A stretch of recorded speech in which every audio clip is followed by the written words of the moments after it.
Welcome, everyone, to the Sickos Committee podcast. This is our podcast for the evening of March 26th, 2023. We are done with our Elite Eight. What is the women NIT call it? The Great Eight? Because they can't use because the women's NIT is not owned by the NCAA, so they can't use Elite Eight, so they call it the Great Eight, I believe. I like it. Super 16, which is also good. Yes. And the Fab Four.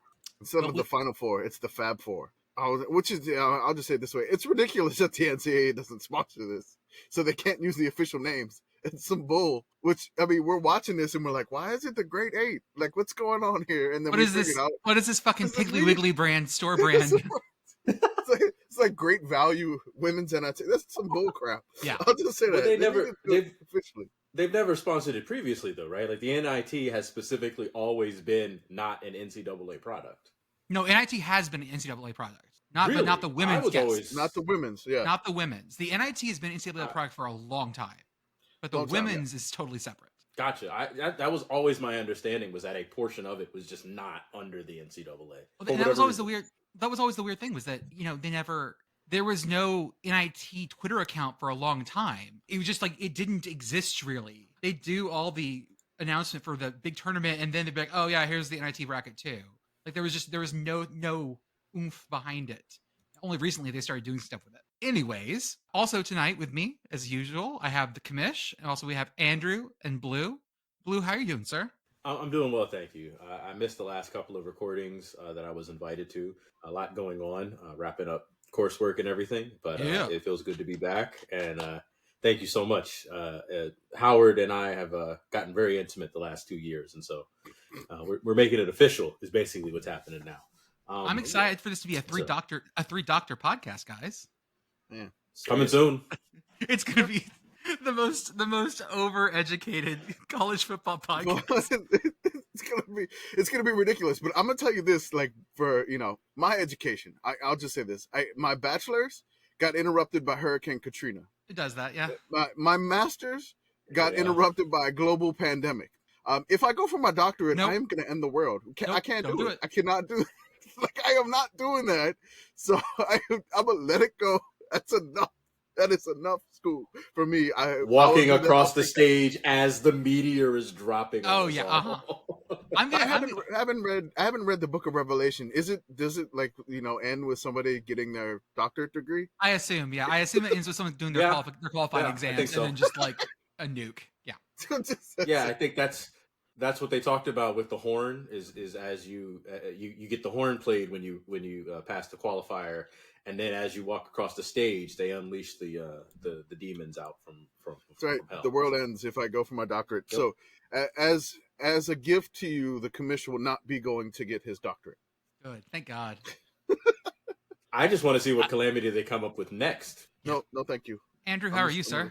I'm good. I'm making my way back to the great city of Columbus. So I was in Louisville for the game today, and we can talk about how I got freaking roasted. It was so good. It was really good. We'll talk about that in a few minutes. We'll talk about that a little bit.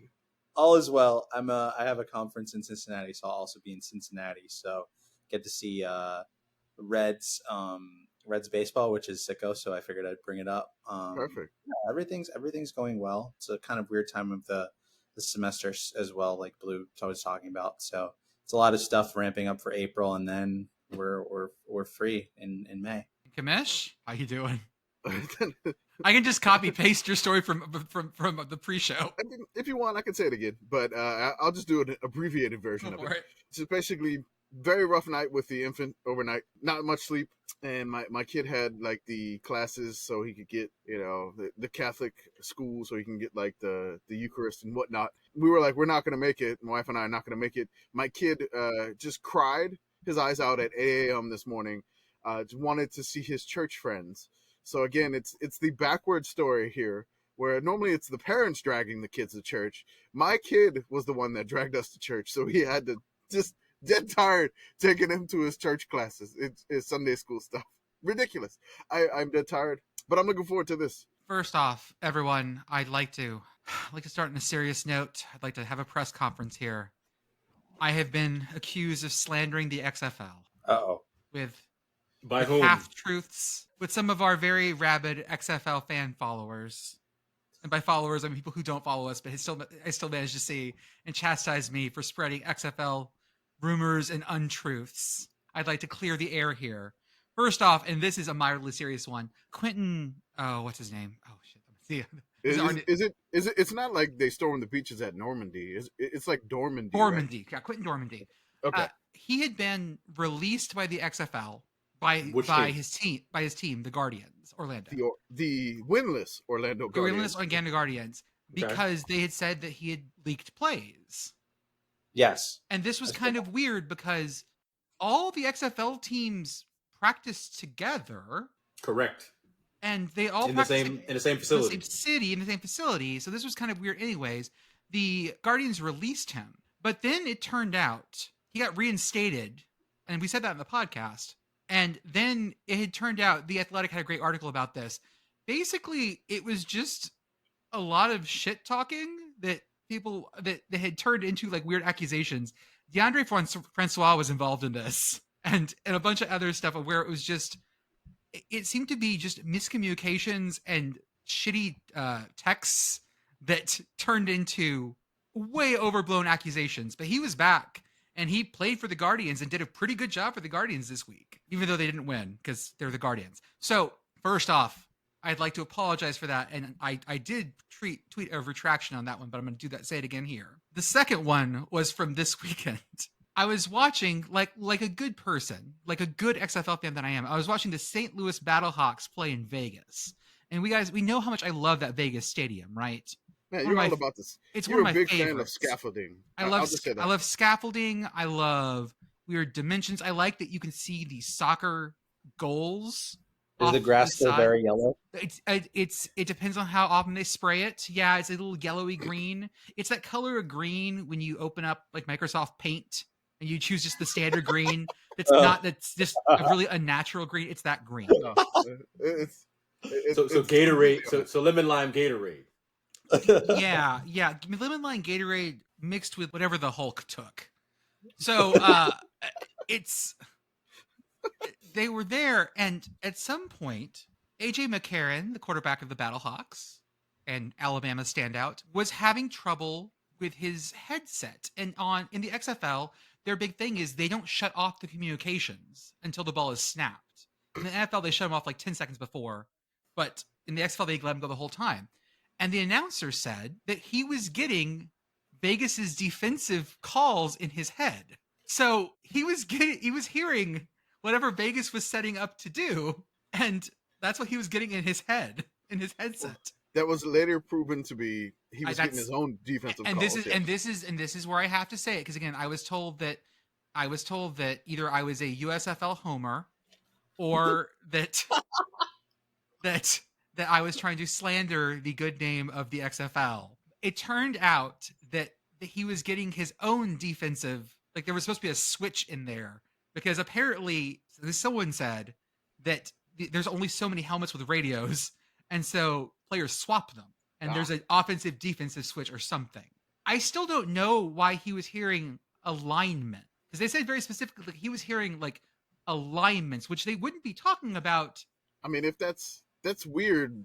If like the XFL defensive captain is maybe a lineman instead of a linebacker. I don't know. That was weird. But I was accused of spreading misinformation about the XFL. Well, and trying to make them seem like they were a Bush League thing, and clearly the scaffolding tells me they're not. We all know that you are a Birmingham Stallions fan. We know that. You're Memphis Showboats now. I'm going Memphis Showboats this year. I thought he was a San Antonio gunslinger from the old USFL fan. That is true. Yeah, I mean that's true. I have lots of my fandoms know no bounds. I mean, I have to support the New Orleans Breakers, so I would just like to apologize to the XFL. I was a Generals fan. Sorry, I'm not here to slander the XFL. If you have any real accusations, please do not slander these boys. Send them to compliance@sickoscommittee.org. I'll get that set up one day. I mean, I may be going to a Brahmas game soon, but we got to see if the schedule lines up and maybe take the little one to the Brahmas game here in the Alamo Dome. I hope they fixed the roof. I haven't heard if they had or hadn't. Yeah. By the way, Brahmas won today. They did. They the way that the XFL is set up, it just so happens that Arlington and San Antonio played back-to-back weeks. So Arlington won last week, Seattle won the rematch, and with a score of, and again, XFL scores are absolutely amazing. The final score was 15-9. Beautiful. Question. I love it. Yes, sir. How many 3-point conversions after touchdowns were there in this game? I gotta see. Let me get a box score. None. Or none. No, I really appreciate ESPN's app doing live stats now for the XFL, which is great. You can see like the horrible drive summaries and stuff. It's amazing. You can see the play-by-play. My God, there was like a section of this game. Oh, it was nothing. The whole thing died. Punting. The Vipers are really bad. The Guardians are worse. Orlando's 0-6. The Vipers are 1-5. The Brahmas got out of that cellar. They're 2-4. Right. But I mean, the Defenders they're 5-0.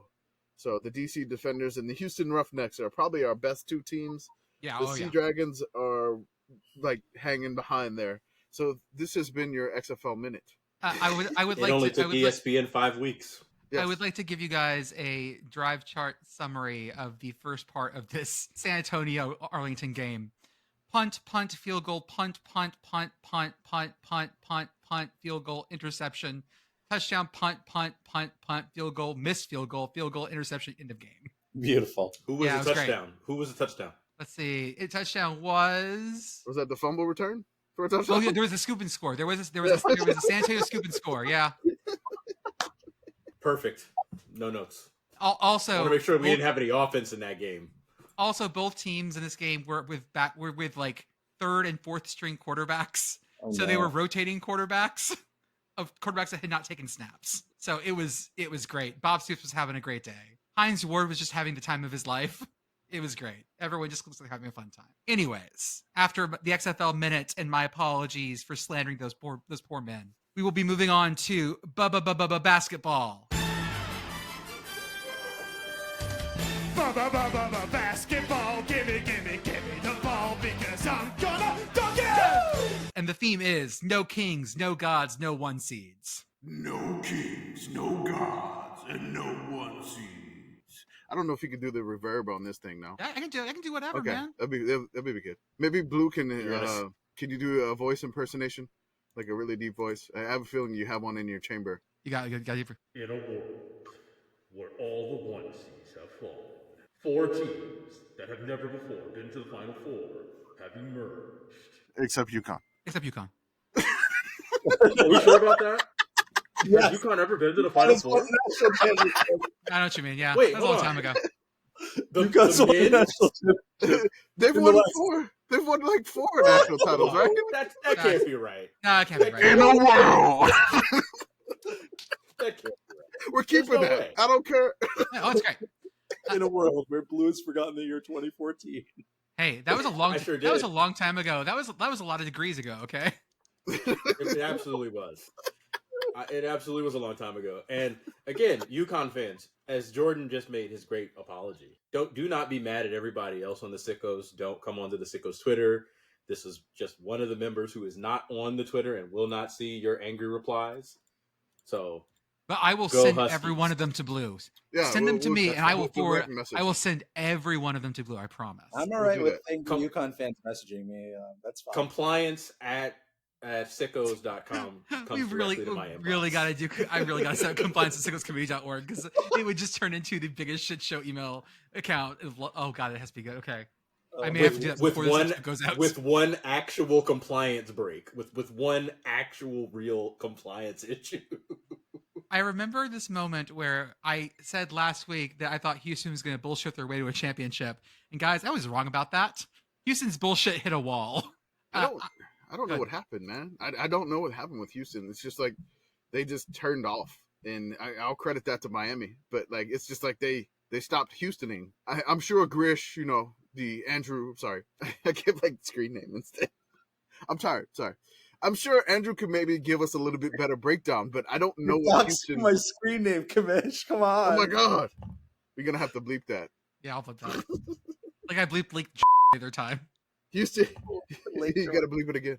Oh no, Houston stopped Houstoning. And then Miami just kind of took over. It was weird. Houston was 9 for 31 for 3. That's all you need to know. They were 37% for field goals. Guys, Houston just stopped playing basketball.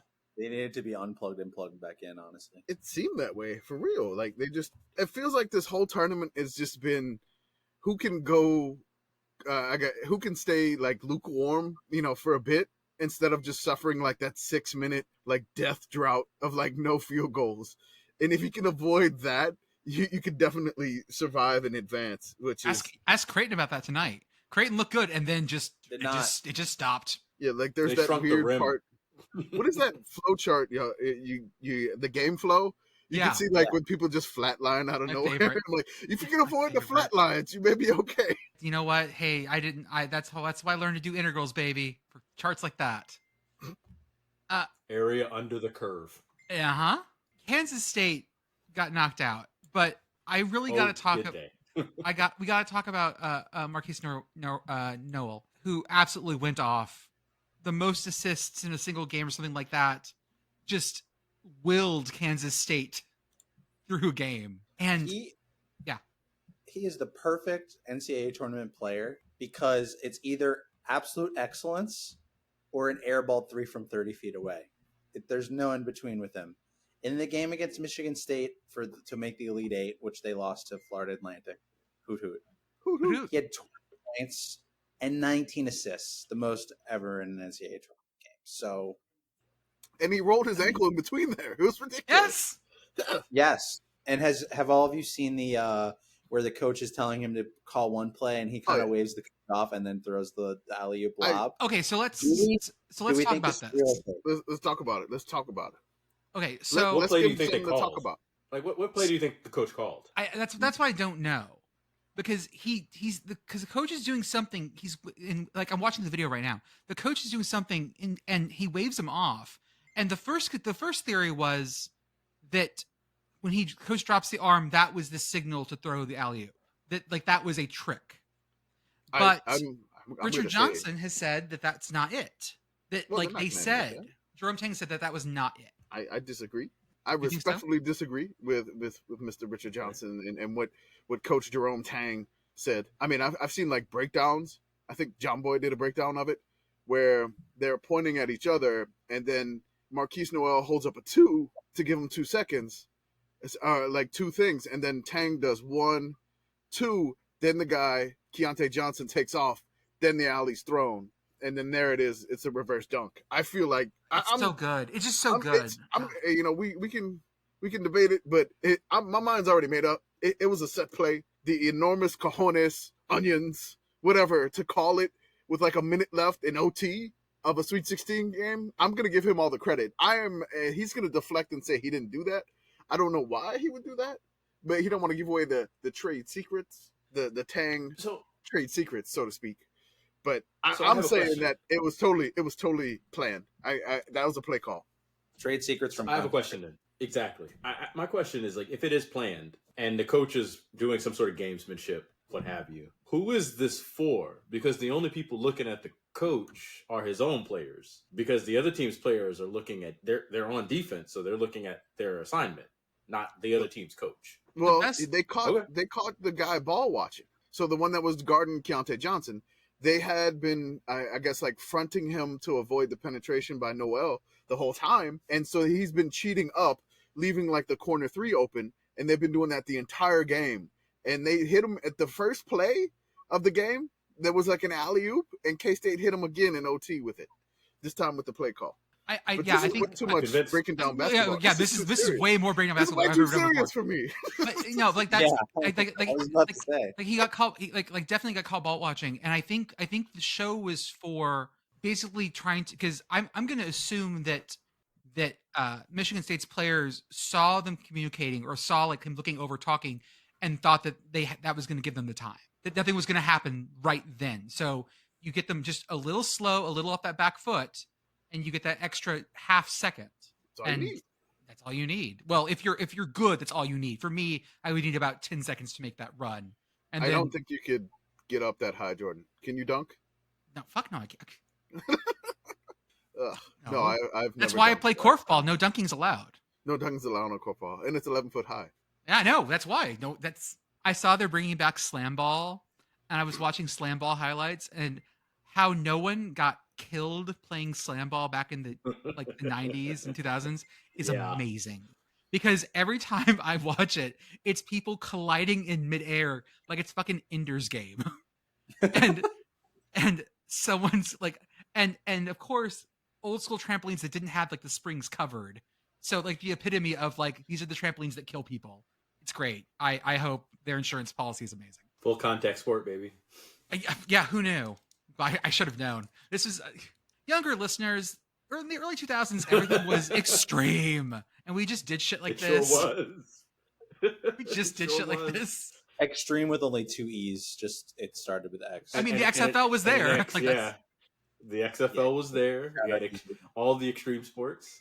MTV did a lot of shit like this. After MTV stopped showing music videos, but before they started doing reality TV, they had like a sports bit that was weird. MTV Sports. Oh, Shout out Dan Cortez. Dan Cortez. Yeah. Shout out. What's he doing now? What's Dan Cortez up to? I hope just stay hidden, Dan Cortez. We don't need you to go on that. No, we're gonna leave that alone. Just relax, Dan. Please. Have a good life, man. But now I want to see old like Kurt Loder and all the old MTV folks, put them on a new version of The Real World. All the old like MTV folks, but they're all in a house together now. That's great. I don't think they have it in them to be as extreme as the modern day reality TV folks do. I'm not convinced. I watched some clips of like the first couple seasons of Real World, and guys, it's so tame. It's just a bunch of people like being shitty roommates to each other. It's wonderful. Yeah. They're just all sitting around being like, hey, asshole, you didn't like clean up your shit. Okay. You're right. I didn't. That was the entirety. Like I remember like season 6, they were in Hawaii, and like one of the girls like has an alcohol problem. That was the extent of it. It was like, oh, she drank a lot. Yeah. It's a problem. This was the drama. We were way simpler back then. It's wild to think that's where we came from to whatever is happening in the Real Housewives of insert city USA. Exactly. I mean, it's just wild times. Real Housewives of Monroe, Louisiana. Is that really a show? No, I wish. God, I wish. Oh, but is that really a show? Is America ready for that? I mean, I feel like they already kind of did that with Duck Dynasty. So that's true. Ooh. Wow. I'm not touching that one.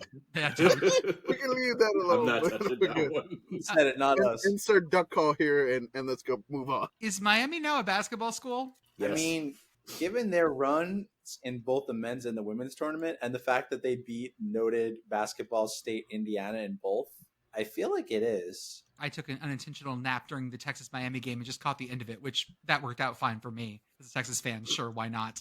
I knew it was coming. It's fine. But apparently the LSU Miami's women's game got turned into like a brutal fist fight. Like teeth were coming out. I mean, I was watching that game, and then somebody tweets at us like, "This is not nobody could make I don't think the Miami ladies made a 3 the entire game, and like LSU only made 1." And nobody was getting any open shots. It was contested. I mean, they were just beating the crap out of each other. It was like 80s style NBA, Bill Laimbeer, Detroit Pistons, bad boys style basketball. It was ridiculous. One player for Miami got a tooth knocked out. Apparently, I thought it was just a busted lip. Destiny Harden, Destiny Harden, the one that hit the game winner to beat 1 seed Indiana. She got a tooth knocked out against LSU. It was just ridiculous. I mean, it was just it was like a knockdown, drag out fight. But if you had the 80s nostalgia of no layups, we were gonna foul you to the death. Basically, if you try to drive to the rim, that's what that game was. It was not for the faint of heart. I'll just say that. But that was rough. I didn't see the butt pass. Can someone tell me about the butt pass? Oh, let's get the video in here. All right, so we'll do this here. I'll tell you about the butt pass. Miami at the time of the butt pass, basically, Miami inbounds the ball off of a Texas player, off of his butt, and then gets wide open after the bounce off the butt for like a wide open dunk. So Miami was down 64-51 before that dunk went in, right? Yeah. After that pass off the butt for the dunk, Miami outscored Texas 37-17 to make it to the Final Four. So apparently it's very popular of a tweet now. But I just did the math. It's ridiculous. It's beautiful and perfect that there's a 2 in the score that they outscored them by 20. Number 2. Yeah. Yep. But it's just more proof that you got to keep your head on a swivel. I mean, if you're not looking, you're gonna get embarrassed in a lot of ways. better watch your back. Yeah, you gotta watch your back, man. Is there a name for this play? Like, is it like an inbounds, like the cheeky? I don't know. They used to do it in the NBA all the time. Yeah, I mean, if you're like, you see it every once in a while nowadays, they'll throw it off like their leg or something. Like, just it's satisfying when you like basically you cross somebody over and they fall on the ground. And like soccer, when you nutmeg somebody, you kick the ball between their legs. That's a lot of fun. But I feel like that's on the same level as a nutmeg, just throwing it off of somebody's butt, and then dunking it. But I don't know if there's a name. Like somebody in the replies asked for the name of the play. I have no idea what it would be, but it's clever as hell, and I love it. Every play you just described has been done to me at some point. So I'm like, yeah, no, I get that. I've been nutmegged. I've had things bounce off my back. Oh yeah, that's me. Head on a swivel, not my thing, guys. That means you could have started for Texas basketball last night. I probably could have. Let me tell you. Hey, so there's this Miami fan that took a video and he's screaming at us, just screaming "Let's go" in the video, and he's happy about Miami making the Final Four. I don't know if you want to play that. I haven't heard it, but if it's any good, let me see. It in the podcast. I don't know what he says. Where's that? So it's like he sent a video of him celebrating Miami winning.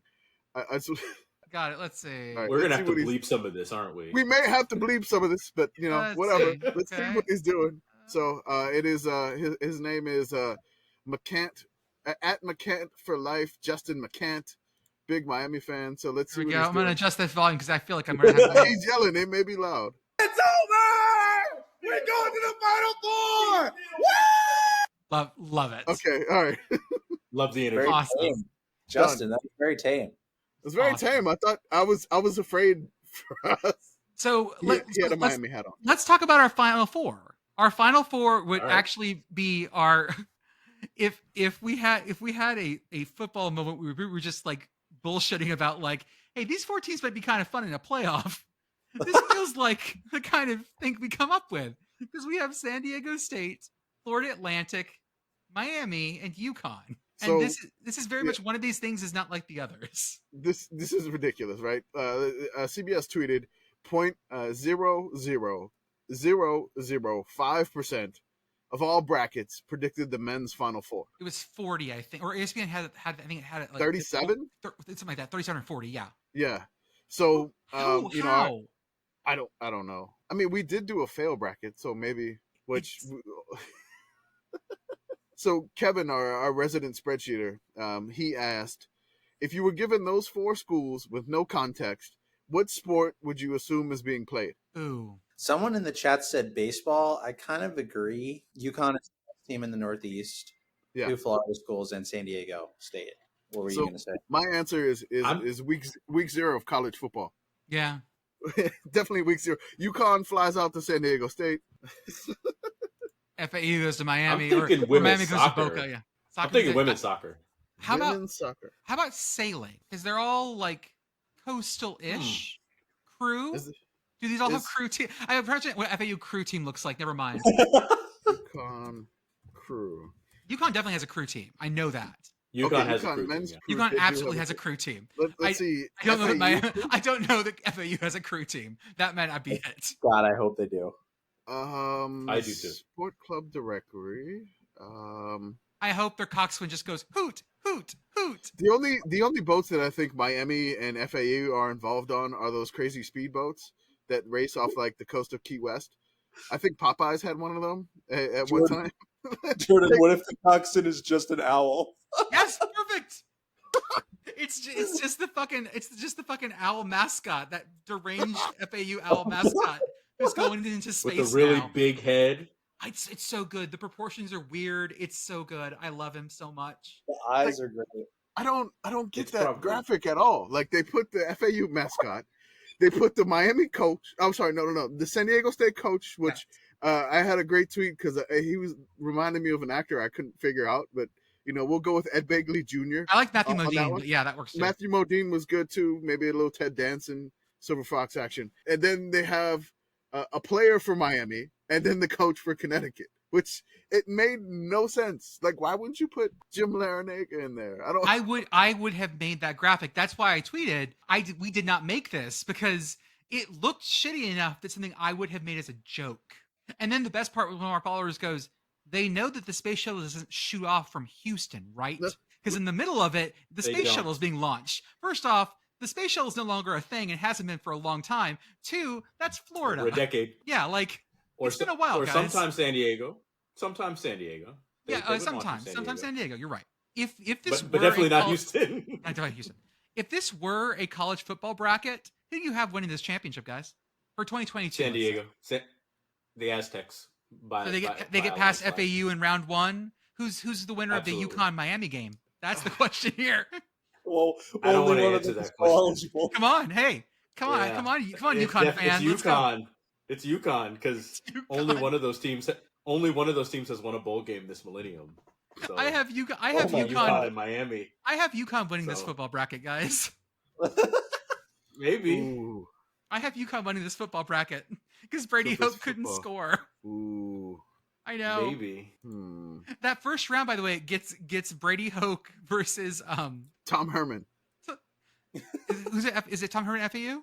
Tom Herman's at FAU. Yes, that's right. Yep. Tom Herman is at FAU. And then it's Mario Cristobal versus Jim Moore Jr. Miami. Yeah, God. Yep. That's a playoff. Commish, who do you have winning this one? Jr. My God. Winning the playoff? Yeah, your football playoff. Of these teams? Okay. Yeah, right? Is Herman the coach? See, I don't know. He's I think the coach. Is he the coach now? Yeah. He is the head coach. All right. Hold up. Oh, yeah, he is. Okay. No, he's the head coach now, but I mean, is he for this football bracket, not the coach that got fired? No, we're gonna say this is still Willie Taggart. Okay. Wait, hold on. Willie. You're gonna fire Herman? No, I'm saying it had to be 2022. We're saying this is the 2022 bracket. That was also with defensive coordinator Todd Orlando. If that makes you feel any better or worse. Oh my God. Makes me feel much worse.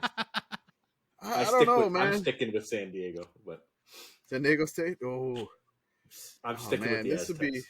I love this. God, nothing feels good about this. Nothing feels good. I'm gonna go with Miami, but I feel horrible about it. If that makes any sense. Oh yeah, it does. It's just like I don't feel like they'll be big favorites, but just I would hope that Miami can win this. Not 2022 Miami. This is 2020. These 4 teams are all on the same level in 2022. That's the fun part about it. Like this is. Yes. This is a close run thing in 2022, guys. There is a team in this list. Oh, go ahead, Jordan. I'm gonna hold it while you're talking. I'm gonna pull up the Massey ratings, the composite. Yeah, I was gonna ask for the SCP. Yes. Okay, let's see here. Okay, there's no way that UConn is that high. There is a team in this quartet that got housed by the Blue Raiders of Middle Tennessee State University this year. Yep. Oh, actually 2. So. Oh yes. 2 of them might have gotten actually 2. Because Middle Tennessee State is the kings. They are the kings of Miami this year. It is. It is a lot. Guys, it is a lot closer than we want it to be. Okay. Who is the lowest ranked? Start with the lowest ranked. Who is the lowest ranked on this? Okay. UConn. It is UConn. No. Yeah. They don't. S&P doesn't respect. This is Massey Composite. So this is based off of about 50 Not different. S&P plus. Yeah, this is Massey Composite. This is based off of average of like 50 different ranking systems. Young people, you can tell we're real BCS fans around here if we're going to the Massey Composite. Yeah. So UConn 102. Okay, that's about right. FAU 99. Ooh. Miami 84. Ooh. Oh. San Diego State 81. Oh. So San Diego State has a slight. Looks like. I told you. Oh, guys, it's so good. This is their. Oh, this would be a great. Now I'm remembering Middle Tennessee beating San Diego State with like 66 negative rushing yards, negative 66 rushing yards in the Hawaii Bowl, where you made your in-laws watch it. Yes. Jordan. Oh yeah, like this is gonna be a banger, guys. This is great. Christmas Eve. Let's do this. It was a sickos banger. If only you could have got tickets to the game. I know. Get on a plane, land. We're gonna watch the Hawaii Bowl in person. Here we go. Andrew, let's talk about your seats. I'm here in Louisville for the next day or so. And I said, all right, I'm going to the game for sure. And I'm looking at the ticket prices. They decreased rapidly after Alabama lost, which was good for me. So I'm thinking, okay, maybe I'll wait and see if one of the seats in the lower bowl is like, less than 50, 40. The lower bowl seats don't go down. The lower bowl seats stay around $80. So I say, okay, I'll get a low seat in a corner, like the almost corner, so I can see kind of one side really well, and then the other side it'll be a little further. And folks, that was not the right decision to make at the KFC Yum Center. Oh no. It was blocked by, I was right in the seat that's blocked by the railing that keeps people from falling. Okay. My initial seat that I sat down into enjoy my food for the first 4 minutes of the game was absolutely terrible, atrocious. I then moved to where the photo was taken, which was at I think section 307, row S. And I'm like, okay, I'm centered. I can see the scoreboard. I can see the number of timeouts each team has. There's nobody directly in front of me, so I can stretch out. I'm thinking I made it. I got a good seat. It was around, $20. I'm living the life. Yeah. So I'll post this photo. And folks, why'd you have to roast me like that? Come on now. It's so good. My God, I swear there were so many replies of the Sting in the Rafters meme. That was the wrestler Sting just sitting in the rafters overlooking the stadium. And I was like, come on, man.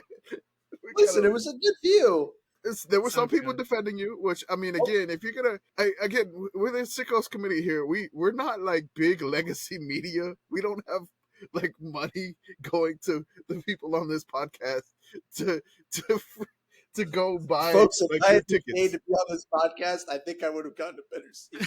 Seriously. It was so good. So someone asked if you need oxygen. It wasn't even that steep. No. But that's the beauty. It's so beautiful. It was so good. I was laughing so hard. It looks way higher in this photo, to be clear, than I actually felt. I don't know why the photo looks like really zoomed out. I'm gonna fuck with this a little more, but I know that Andrew is someone who hates reseeding. The idea of reseeding a tournament to Andrew is basically heresy. Heresy. Yeah. And so I actually ran the numbers to see what the tournament round of 32 would look like if we reseeded. And it wasn't super interesting. I need to clean up the data a little bit. The funniest thing to me was that you ended up with something along the lines of, like, for example, if you do each region, Marquette in round 2 drew Michigan State when they actually should have drawn Fairleigh Dickinson if we'd reseeded properly. And then you had a team like FAU who got Fairleigh Dickinson, who, if we actually reseeded properly, would have drawn Kansas State, which would have changed I hate this so much. Which would have changed the whole tenor of this, right? Don't you hate this? So deeply. Deeply hate this. So Alabama, instead of drawing Maryland, should have been playing Princeton. And Baylor, instead of playing Creighton, should have been playing Furman. Viscerally, I like this, but I understand how people can viscerally just hate this idea. I'm going to do it for the next couple rounds too. Is there like, there's professional sports that do the reseeding, right? The NBA does it, or is it? No, NFL does. NFL does. NFL does, yeah. NFL does. Yeah. They shuffle after the walk around. Yeah. Cowards. Love it. I think the NBA used to do it. I have a better idea though. So the NBA now has the play-in tournament. Yeah. Prior to the play-in tournament, yeah, they had a 3-game round 1. That's what would happen. Okay. I remember Dikembe Mutombo on the ground, like shaking his finger after they upset the 1 seed, the Sonics. Yes, that image lives in my head. So I'm going to do it for the rest of the rounds just to see what happens, assuming that we'd like the normal 2 rounds had played, then we've reseed, just see what happens. But I have a better idea that will make Andrew even angrier. Okay. What if not only do we reseed, but we actually change the seeds based on updated like KenPom numbers? I like that. So every round we rerun everyone's numbers and then reseed. That seems even more chaotic, and I love it. Go for it, yeah. I have a question because I love this. I love it. Do it. I think seeds they're all made up anyway, so it doesn't really matter. My question is, what do we do with, like, as a team that goes to the first 4 every so often? How would you? They're obviously playing for a 16 seed, but could they play such a good game where they get reseeded into a better seed than 16? That's why I think that's why we should rerun all the seed numbers after games. We just because I don't think just scramble the seeds too. Right. I don't think they should be forced into a 16. Like if you go into the first 4 and you wipe the floor with your opponent, you should get a 14 instead, and the 14 gets the 16. Again, I don't think the seeding matters. I think it's all made up. Maybe give maybe put Princeton in. They beat a 2 seed. Make them a 1 seed. Right. The other thing that I also had not realized, just by the nature of the way the tournament games are broadcasted, and all the regions are not broadcasted in order, whatever. I did not realize in the West region the entire first round was chalk. Yeah. 1, 2, 3, 4, 5, 6, 7, 8, 1. I did not realize that until I ran this, and I was like, oh, there would be no difference here, because that's basically what happened. Was like that. There was no need to reseed. That was just how it ended up. Anyways, I love this, and I'm going to keep playing with these numbers just to make Andrew crazy. Just don't tell me about it. I'm going to post. Oh, I'm posting every one of them. It's going to be great. I just feel like it punishes the lower seeds so much. Like, yay, we just beat the 1 seed. No, like Fairleigh Dickinson. Yep, welcome to the 2 seed, baby. Now you have to play a 2 seed. Yep. Prove it. WCC bracket, baby. It's the WCC conference. That's wrong. That's wrong as hell. Nah, but it's good. Hey Jordan, make one of those scatter plots that have no context and no real use. Just throw them all in there and say, "Here's what would have happened," and just throw all the teams in one big. You need to do that with college basketball data. You can make that crazy sickos data. Yeah. So I tried it early. I tried it early on in the season, and the problem was literally I couldn't get it. I couldn't get a aspect ratio in R, so I could actually see the fucking names that weren't just overlapping entirely. Like college football is hard enough, but with college basketball, it is just so chaotic. I may actually do that again. I just want to give a shout out to Rodney Terry, the interim coach for Texas, which I'm seeing reports, breaking news of him expected to be the actual finally the head coach of Texas. Fucking good. I love his glasses. Like, I don't wear glasses. His glasses are like A+. Like the frames that he has on. Amazing glasses. Oh, once again, Commish is bragging about his great eyesight to 3 other people who are wearing glasses. You're the only one. Fucking ableist bullshit on here every time. I know. Oh, I'm Commish. I had 2015 vision. I'm awesome. You know, I did that subconsciously, but I love how every time we talk about that, everyone else has glasses on. I take that for granted. I'm sorry. It's so funny. I didn't mean to do it. But I'm just giving you shit. It just so happens that everyone else wears glasses. When my eyesight goes and my ass gets way too old and my eyesight goes, I'm gonna get some Rodney Terry frames. Shout out Rodney Terry, great run in the tournament and taking over after what occurred at Texas, which I don't want to get into. Nope, not we're out of our depth in that conversation for real. So let's talk about our bracket now. We've got some. Louisville is our heavy favorite for our sickos bracket. They have been cruising through for good reason. Chicago State has also been doing very well for having, I think, a good season. I think everyone's sort of hype on Chicago State because, again, their home fortress. Sorry, was it this year? 8-0 at home. And then we had Georgetown versus Ferrari. How's that one going? Because Ferrari squeaked. Because Ferrari in Minnesota. Let's talk about that one. Oh my god! Ferrari in Minnesota tied. I've never had a poll like a Twitter poll. Tied poll with dead tie with lots of respondents. It wasn't like it was like 10 people. We had 5-5. No, it was hundreds. It was 836 votes, I think, and it was 50-50 total.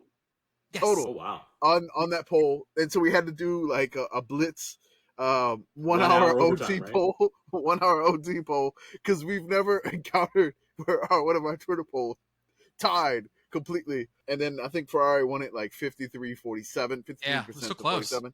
It was still close. I think the Minnesota fans just, I don't know what happened there.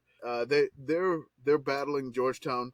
I will say this right now, at the time of podcasting, Georgetown is up big. They're up like 58 to 42%. Unless Ferrari, I just retweeted it while we're podcasting, so that could change. And then the other bracket, which is our like chaos bracket. Can we talk about the Iowa quadrant real fast? Seriously, go right ahead. So we had Iowa, Fran McCaffrey, the entire Big Ten, and Detroit Mercy in the same quadrant. That's just so beautiful. And that was the thing. Like I seeded the whole tournament like serpentine style. Like I went straight through and did it legitimately. I did not do it this way on purpose. I did not also consider like the actual tournament considers like, oh, you don't want to have same conference teammates the first. I didn't mess with that.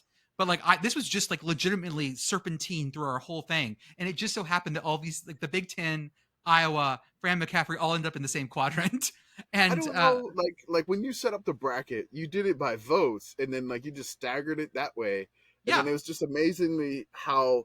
So like each one of the brackets would be like the one, Is Fran up right now? Fran is up big. So it looks like we're gonna have a 12 seed in the Final Four. Yeah. So it looks like Fran McCaffrey is gonna be staring down 1 seed Georgetown. God, if the polls hold. So I mean, we'll have a 1 seed, 2 seed, 1 seed, and a 12 seed in the Sickos Final Four. If everything holds as we're podcasting right now, there's still a few hours left. What are the advanced analytics on this? How has Fran been able to have such a deep run into this year's tournament? I think it just stares people down. He just stands there and just fucking stares them down. Fran had a great path. I'll just say that. Like Fran had a favorable draw as a 12 seed. He had a rather weak 5 seed that he played against. Let me see who his 5 seed was. Seedings are meaningless. I know we should have reseeded. Should have reseeded every time. No, it's all about matchups. So should have reseeded every time. So Fran in the 5-12 matchup, had to face Syracuse. Okay. In the first At that point, Syracuse was like, and then the winner. He had to face the winner of St. Peter's and Tulsa. Like, I mean, St. Peter's won it, and I mean, St. Peter's didn't have the magic that they had last year. No. So, I mean, it feels like Fran McCaffrey has gotten a good draw, and it's probably because he stared out our souls, and we gave him a favorable draw as a 12 seed. Back to a little college football stuff. Really quickly, man, Tulane's Cotton Bowl rings are fucking amazing. Have you guys seen these things? Good. Was it a Cotton Bowl ring or an American Championship ring? No, this is the American Championship ring. This is the American Championship ring. Okay. Yeah. That was the one? Okay. They are great. Wait, do they have 2 rings? I haven't seen they Cotton get one Bowl for the American. They will get one for the Cotton Bowl. Yeah. Oh, yes. It looks so they'll get one so good. It is. It's a great ring. I love that they have the green wave on the side. They have the player on the other side, and then it has American champions on there. It's a great ring. I love it. I love championship rings. Jordan, you hit us with the Shane Beamer. Damn. Yeah, it's a great ring. He hit him with. I mean, I love how Tulane used the lyrics of Bling Bling when they showed the ring, and it's amazing. So I just put that in the chat if you want to change it. It's the American Conference ring, American champions. So UCF fans might not be happy about that. Jordan, I know you asked me how much of a booster would we need to be to get one of these Tulane rings. Yeah. And I don't know. My dad has had like season tickets for Tulane for a while. He doesn't always go to the games, but he has season tickets most of the time. What if we go to New Orleans? Okay. You and me. No. We open up. Yes. We open up that too. We open up a restaurant nearby. Okay. Campus, and we become that serving. Place. We become that place. We're like, oh, hey, coach, come on in. It's free here. We do the Michigan thing where we become like that. How about so you bring Fritz? You bring Fritz in. Yeah. Go ahead, Commish. Sure. How about we just ask them since they tweet at us a lot. Oh, sorry. This seems easier than being a restaurant in New Orleans. Fine, fuck it. I will take a replica ring. Honestly, give me a replica. I don't need the actual bling. I mean, nobody.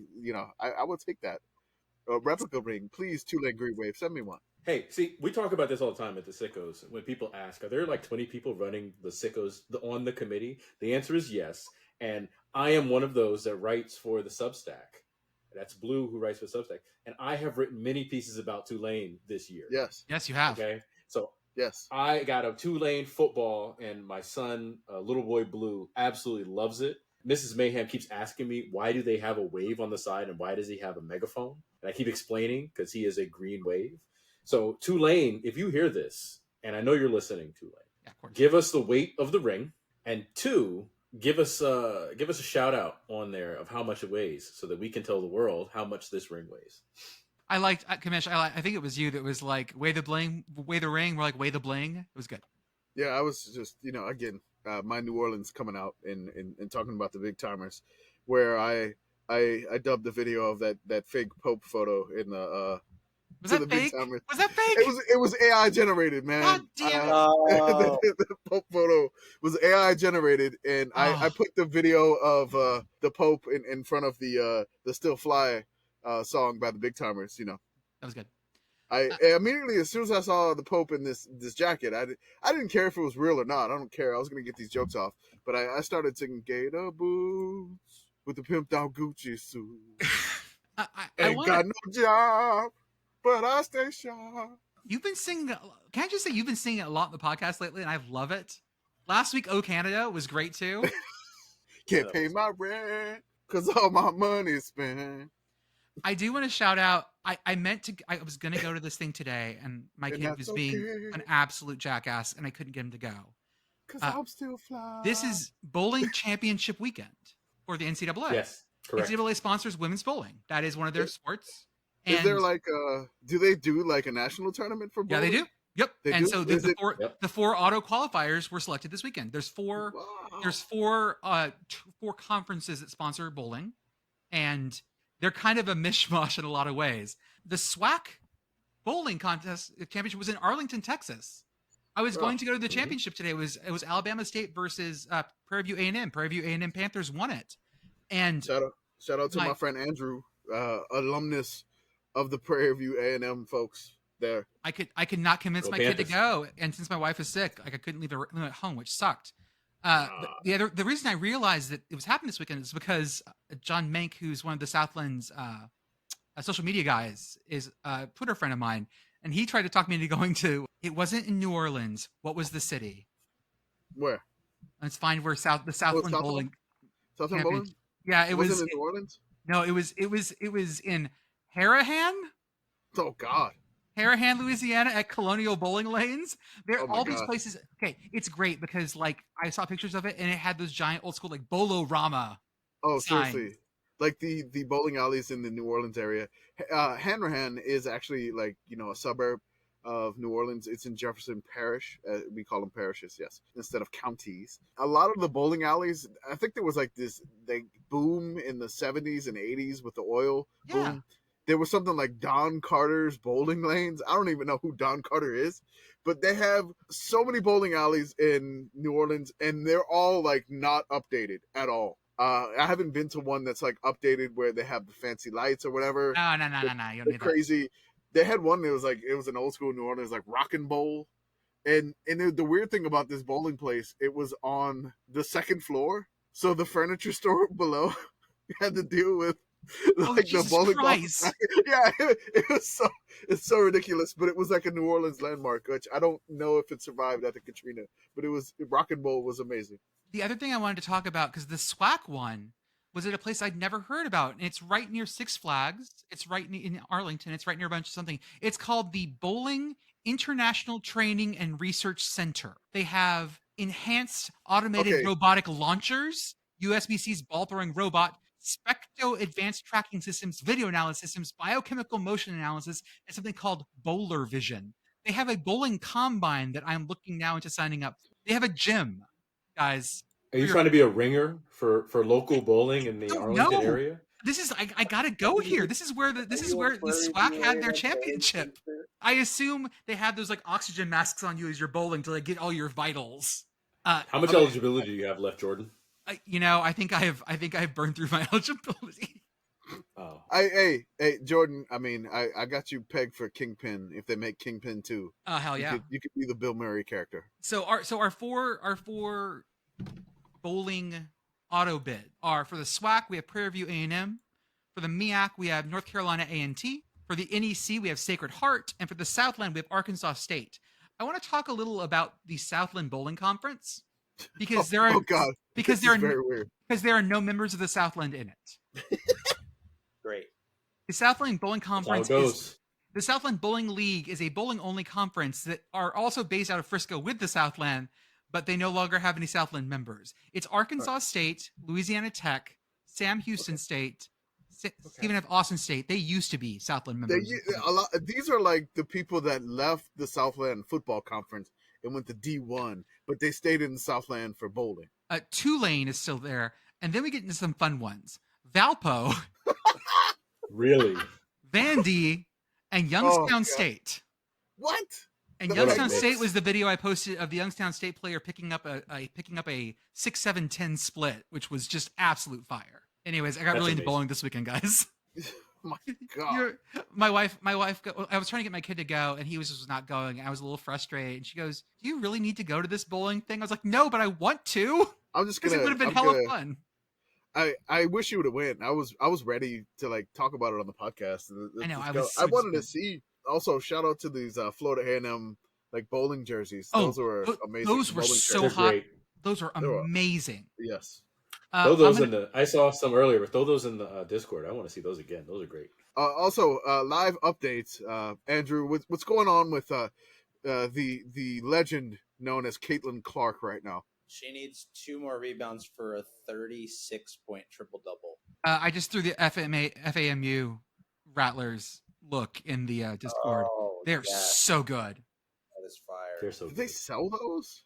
Or is it like you just got to be on the bowling team? They do not sell those. I don't know what the team in the background that of is, this picture. I don't know. It's just like I don't know what team that is in the background, but their jerseys they all look like they're just jealous of the Florida A&M jersey, bowling shirt, whatever. I'm also going to show you that 6-7-10 split. We got Youngstown State on the right and Vanderbilt on the left. With a max score of 196. 2 of these have been made today. Oh my God. 3 of them have been made. Picks up the 6-7-10. It's impressive. It was great. That is such an incredible conference matchup. The Vanderbilt Youngstown State, yep. Just traditional rivals. Major rivalry.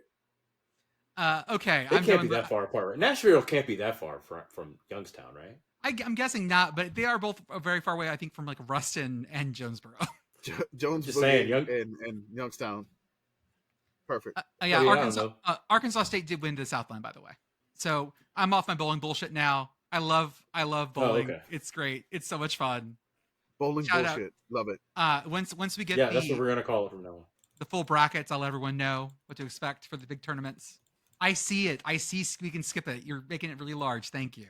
Oh wow, I didn't mean to make it that big. It's like sarcastically large. We're part 6 of our 39-part reoccurring series. By the way, my friend that went to Idaho, I was talking to her the other day. She said that we absolutely do have to include Idaho in this, so it's going to be a 40-part series. It's on the Wikipedia. It's still it's part of the 39 part. Okay, yeah. Yeah, it's part of the 39. Wait.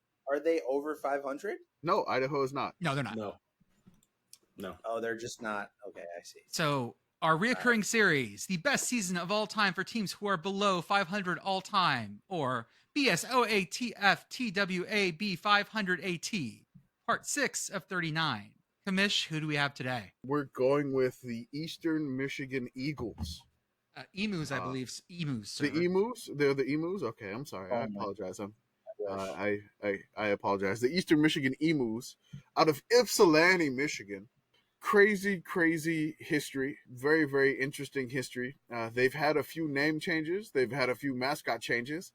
There's been a lot of changes in Eastern Michigan's history. Unfortunately, their history of football has not been a great one. They are below 500 all time. We have a few seasons to choose from here, and we're probably going to have to debate ourselves here at the end to figure out which one we're going to go with for the best season of all time. I do want to give a shout out to their 1901 5-0-1 season, their 1926 6-1 season, their 1954 8-1-1 season, the California Bowl winning 1987 10-2 season, and also the one last year where Coach Chris Creighton got the crispy Idaho potato fries dumped all over him. They were 9-4 last year, and they won another bowl game. It had been a while since they won a bowl game, but apparently they can only beat San Jose State in bowl games. What I have a tough choice here is they have 2 undefeated seasons. I've never had a team that is below 500 all time that has had 2 different undefeated seasons. In 1925 and 1927, they both went 8-0. At the time, they were called the Michigan State Normalites. Yeah. And oh my God, did that make it incredibly hard to find shit about these teams? For the love of God, I would type in Michigan State normal. I would get Michigan State. I would type in like I would just try to get it. Eastern Michigan history, 1927. I would just get freaking Michigan stuff, and I was like, "Come on, give me some Eastern Michigan stuff. Like, let me know." So, I don't really have too much about the teams themselves. We will debate them. I do have a lot about their legendary coach. It is Coach Elton Reinerson or Reinerson. Oh, that's who the field is named after. That's right. He is the legend of the Eastern Michigan program, and he had an amazing history all throughout Eastern Michigan, or the Michigan State Normalites, or the at the time he was there with them with the name change to Eastern Michigan. Also, he was there for the mascot change, not the one to the Eagles or the Emus, as you said earlier. He was born in Three Oaks, Michigan, and he attended Michigan State Normal College from 1910 to 1914. He played football, baseball, and basketball for the school. He was the captain of the basketball team his junior and senior year. The senior year, they achieved a record of 17-8. Eastern Michigan University records also list Reinerson as the basketball team captain for the 1916 and 17 season, in which the team's record was 15-1.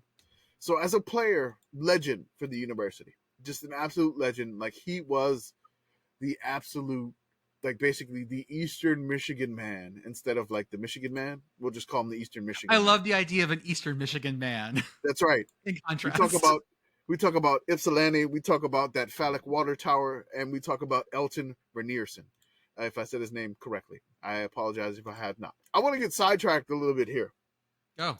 So, Reinerson played 3 years of minor league baseball from 1913 to 1915 for the Kalamazoo Kazoos in the Southern Michigan League. I'm sorry? I'm sorry? So good. That is so. I'm sorry? And then he played for the Brantford Red Sox in the Canadian League. We'll come back to the Kalamazoo Kazoos in just a second. Please, okay. I We're have some sidetracked here because as soon as I saw a team named the Kalamazoo Kazoos, I'm like, we're gonna have to go down this path. And we're going. There's so many good names. There's so many good names. It's the amazing. Normalites, the Normalites, the Kazoos. There's more. There's more a little bit further in the doc, but let me get to it. God. So the Kalamazoo Kazoos were a minor league baseball team based out of Kalamazoo, Michigan. Who would have thunk? They were established in 1889 and played in the Michigan State League. There's a photo of the team from 1897 here. The team was in operation from 1889 to 1920. So the Kalamazoo Kazoos is no longer a team. I did bevel their logo in the doc here. I don't know why. We'll probably tweet that out later. Yeah, sure. That was amazing. So in the early teens, the Kalamazoo team went numerous name changes. The White Sox became the Kazoos in 1909, then the Celery Pickers in 1911. I'm sorry? That's right, because Kalamazoo was famous for growing celery. Which I'm sorry? Sounds good. That's right. Then the Celery Pickers became the Celery Champs in 1912. That seems ostentatious. That's right. They're braggadocious about that. They won the 1911. I love it. Then they finally went back to the Kalamazoo Kazoos back in 1913 before Reinerson. There's a link of the history of the baseball in Kalamazoo. It's 1890 through 1920. I apologize if I was off by a year. His baseball career was not that great, but I mean, again, I never played professional baseball, so he's got me beat. He pitched 446 innings. He was 24-28 win-loss record, 144 strikeouts, 160 walks. He had an ERA of 4.03 and then a WHIP of 1.258, which is, I believe, is walks divided by hits or whatever. Plus innings. One of those old ass like baseball walks things. And hits per innings pitch. That's right. Perfect. Again, I am not an advanced stat baseball guy. Batting, he had 55 hits in his career, no home runs, He had a batting average of 195, which is below that infamous Mendoza line, which probably hadn't been created back in the early 1900s. I don't think so. I don't think Mendoza had played. Definitely. He had no registered errors from what I could tell from Baseball Reference. So he was a perfect fielder. We'll just say that. I mean, he's defensive. A pitcher, or was a pitcher. Yeah. Hey, they got to make plays too when they cover for the bunts and whatnot. That's true. That's a hard play. And I hated that drill in high school. I hated that so much because I was a first baseman and our pitchers were awful at that, covering the base. It was ridiculous. So let's go back to football. Following the smallpox shortened season in 1916. Oh, time out. Wait, let's stop. We need to talk about that. Yeah, that's okay. So, wait, when you say smallpox shortened, did the team get smallpox? Did he get smallpox? Did the league, broadly speaking, have a smallpox problem? I have a lot of questions here. Yeah. Again, as I said previously, anytime I tried to search anything for this team in the history, I would get Michigan shit. Like Michigan, 1916, they played 4 games. They played 4 games. So he was an assistant coach. They went 1-2-1 in 1916. Okay. So and again, this was again around, I think, what was the I guess the pandemic in 1918 also. So there was smallpox, pandemic. I think they call it the Spanish flu. But like in 1916, 17, and 18, they did not play more than 1 year. They played 4 games. 1917, they played 7 games. 1918, they played 3 games. So that was a rough couple years. Yeah, I mean, and you also had World War I going on at the same time. Yeah, that too. Yeah, that on top of what was going on. And again, my internet searching prowess, which I would just desperately trying to find stuff about Eastern Michigan or the Michigan State, which would always register Michigan State, Normalites, not a great and probably not necessarily a commonly searched search item. Not much information really found there on that. So we'll continue. Go to Ypsilanti. We're going to have to go to Ypsilanti, visit the water tower, and see the emus. Take a picture. Take a picture. Yeah. See the field. See the beautiful field they have. I'm for it. So then what happened? Commish. All right. So let's go back to 1916, smallpox shortened season. He was an assistant coach on the football team. He was hired to replace Elmer Mitchell as head coach. Although Renierson's offense was more effective, outscoring opponents 111-82, more than half the scoring came in a single game, a 63-0 rout of the Central Michigan team. The team ended the season in 1917 with a 3-4 record. After the shortened 3-game season in 1918, that was coached by Lynn Bell, Renierson returned to coach the 1919 squad to their first winning season in 4 years. After another winning season in the 1920s, other coaches assumed the duties for 4 years. I could not find any reason why Renierson left Eastern Michigan at this time. I could not find any information. Honestly, it was really hard to even find pictures of this gentleman online. During the 4 years that he was gone, they registered a record of 9, 15, and 4. So between 1921 and 1924, those 4 years there, when he was not the head coach, Eastern Michigan was not a great team again. So Renierson became one of the select group of college football coaches with a non-consecutive tenure at the same school. I linked the list in this here of college football head coaches with non-consecutive tenures. It's an amazing list. So basically, it's the Grover Cleveland list of NCAA coaches at the same year. Beautiful. Yeah, that's great. And of course, Barry Alvarez is in there. So yeah, he is. Definitely, of course, he's in there. So I wanted to debate which team is better. So we have the 1925 Michigan State Normalites, who went 8-0 in 1925, his first year back with Eastern Michigan. And then 1927, he went 8-0 again. Renierson went 8-0. So in 1925, the Normalites compiled a perfect 8-0 record. They shut out 7 out of 8 opponents. They won the Michigan Intercollegiate Athletic Association Championship. By the way, just for the history buffs of Michigan folks, that this is the oldest conference, the first conference ever created in college football, the Michigan Intercollegiate Association. Huh. So just more random facts here that I've been finding. Okay. They outscored all opponents by a combined total of 106 to 6. So they basically outscored everybody in 1925 by 100 points. A lot of their games in 1925, they defeated the Detroit freshmen, the Detroit college freshmen, 8-0. They beat Bowling Green on the road, 14-0. Albion, 6-0. Hillsdale, 20-0. The Ferris Institute, which is now known as Ferris State, the Bulldogs, 6-0.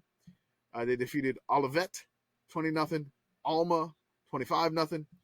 And Kalamazoo, 7-6. So they barely won that one at the end of the year in 1925. So I have some articles there in 1925. Yipsy Normal leads in race for the MIAA. The victory puts them out in front in the conference. And then also Yipsy defeats Alma to annex Gridiron title. Love so it. they basically they won the conference championship there. Oh, sorry, didn't mean to fuck up your document. It's a huge document. It's all good.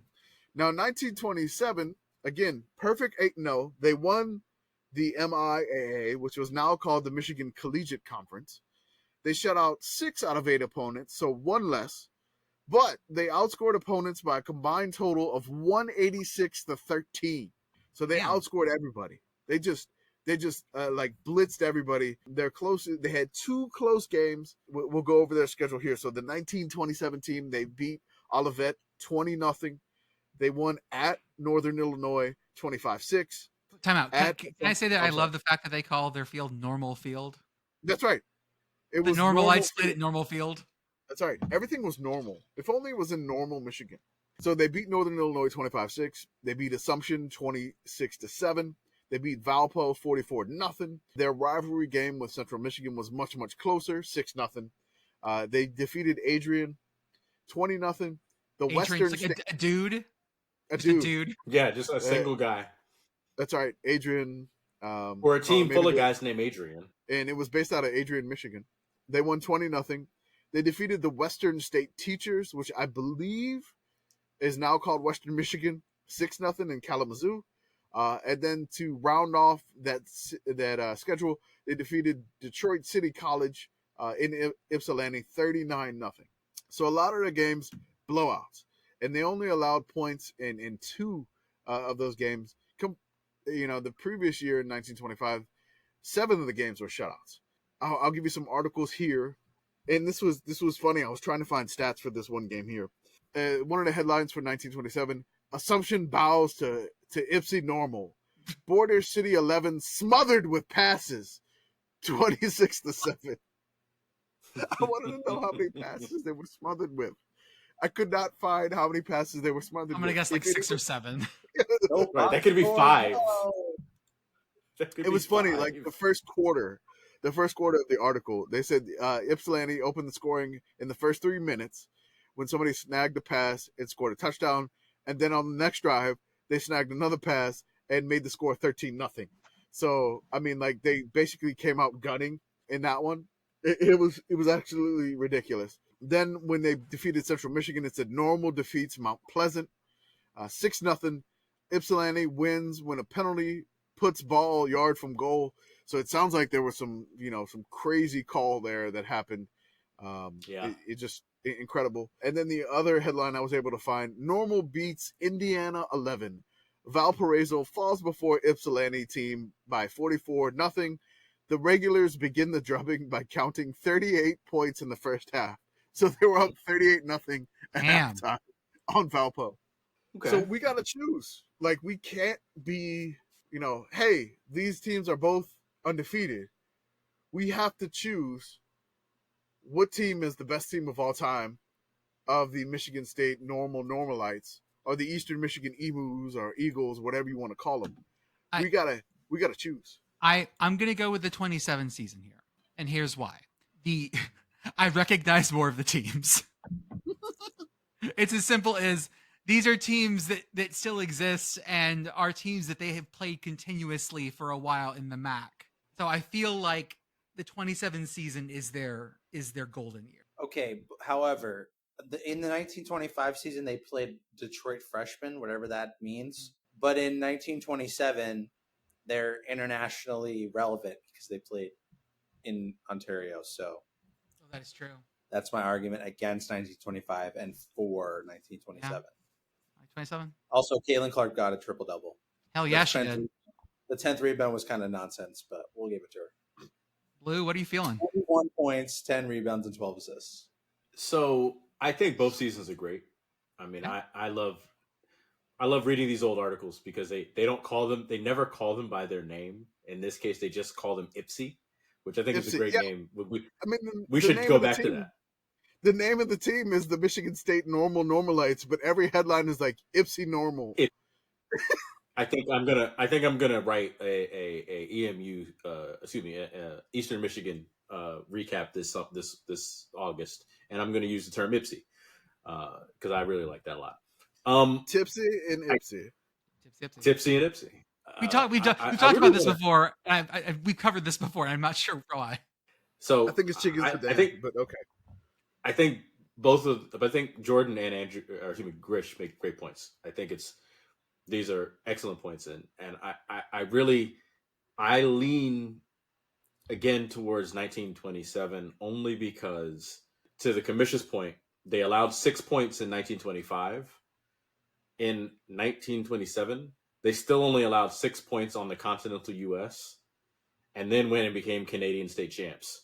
You just can't beat having that international victory on your resume, because we just watched Northwestern have one win, but that one win was international, and we made a point to shout it out every week that they're the Ireland state champs.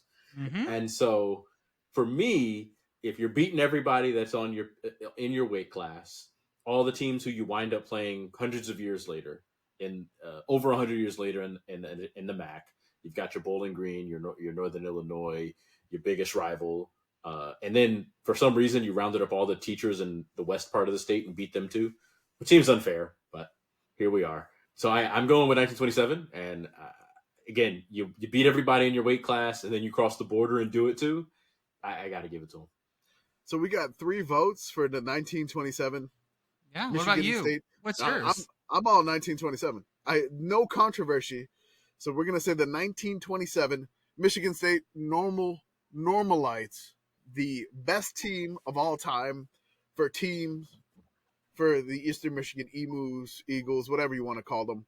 So we're gonna do that podcast vote. I wanted to go back to the legend of Reinerson here, Reinerson. I could only find 3 pictures of him online. I was trying to find pictures of him online. So there's one from like the 1950s. There's the Wikipedia page, which looks like a horrible scan from like a bad yearbook. Yeah. If you look at the one where he was the basketball coach, that's probably like the best photo I could get of him when he was the basketball coach. And I mean, he's a dapper man. I mean, he is a dapper man. Seriously, Agreed. like this dude is like his hair is absolutely perfect. It is amazing. There's a head coach when he was the basketball coach of the 1921 MSNC. So it was like Michigan State Normal College on the jerseys. So these jerseys were crazy. I'm loving these like knee pads too. Like you can see like the knee pads of the basketball players. Yeah, the 2-seated players. Oh yeah. Yeah, the 2-seated players. But like this guy is like straight up just perfectly, like perfect hair. I don't know what hair product this gentleman had.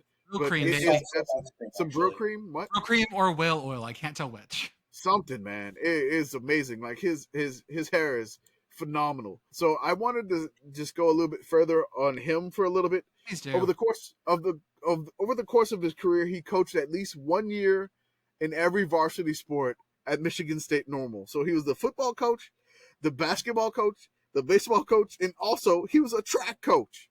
Yeah, sure. So, I mean, this dude had his Letterman jacket filled up.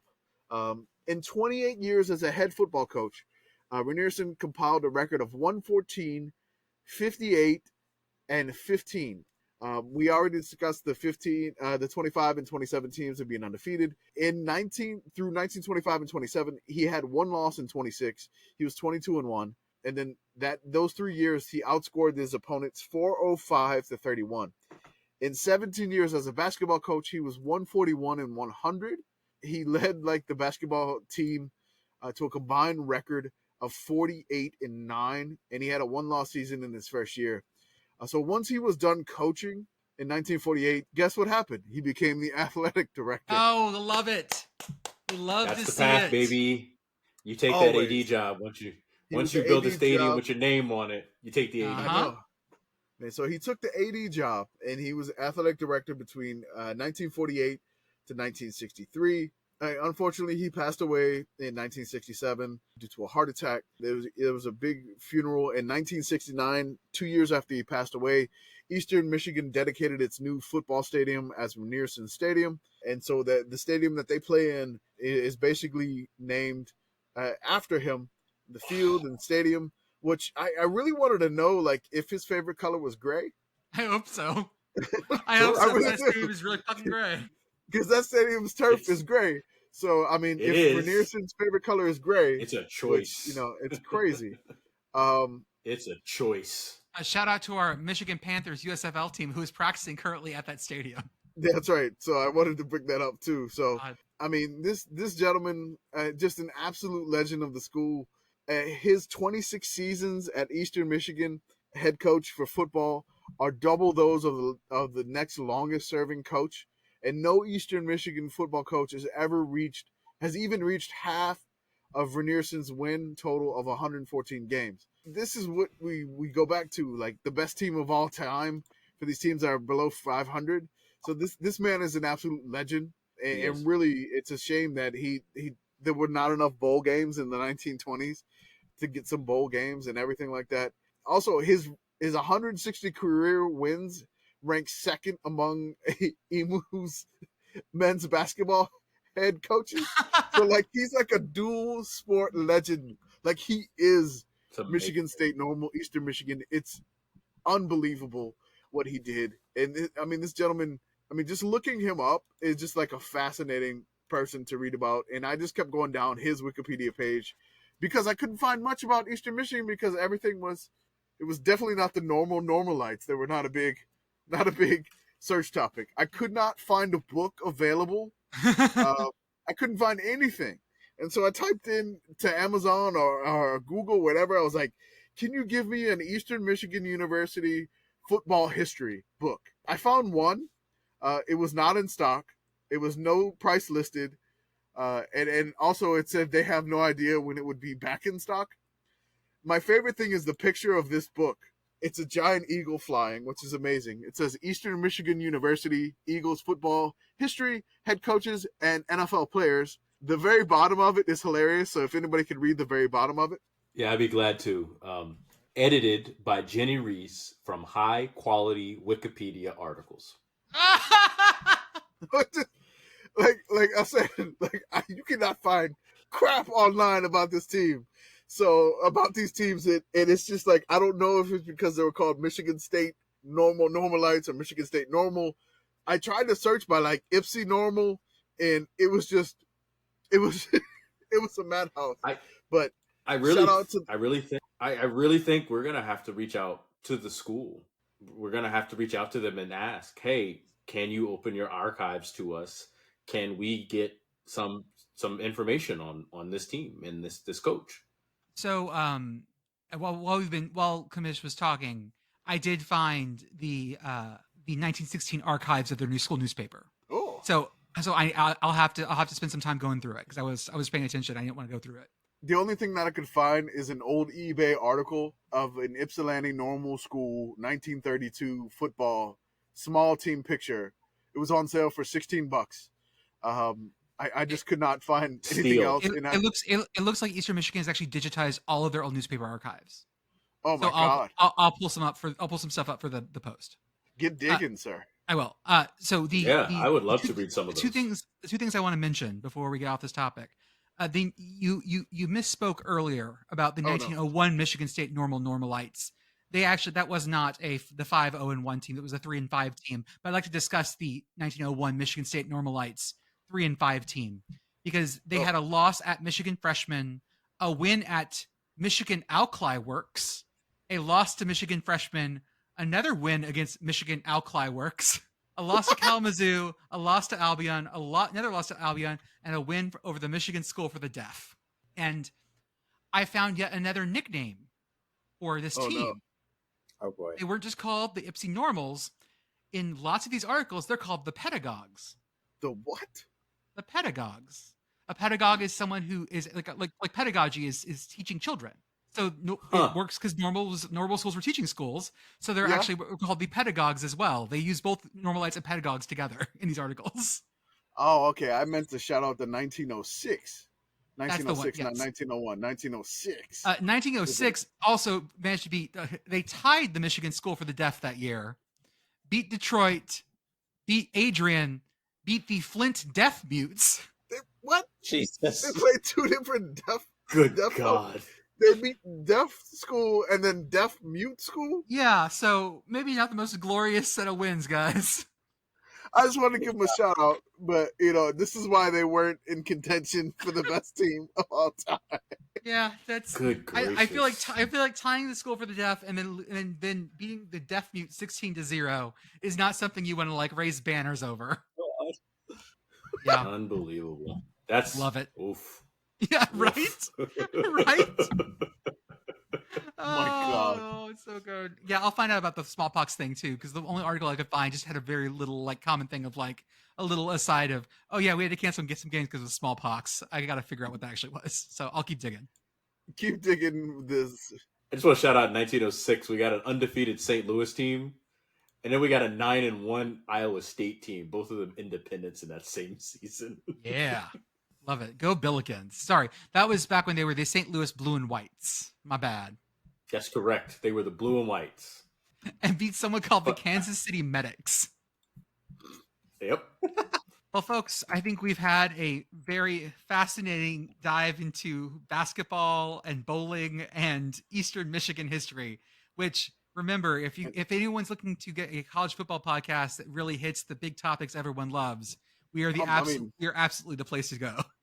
Also, That's we right. brought up the Kalamazoo Kazoos, so don't forget about them. Minor league baseball. That's right. With a stat. The celery pickers and the celery champs. Celery champs.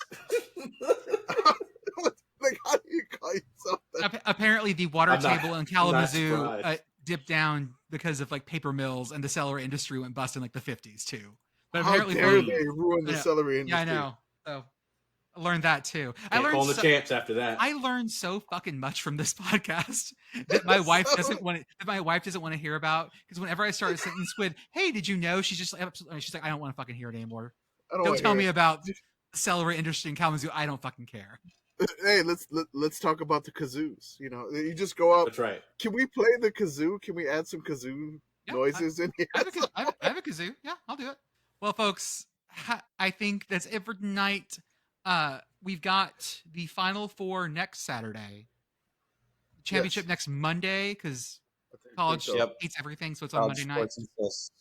College sports is just like, let's put everything on Monday night, even though we normally Monday night. Gentlemen, have a good night, and we will talk to everyone else on Tuesday.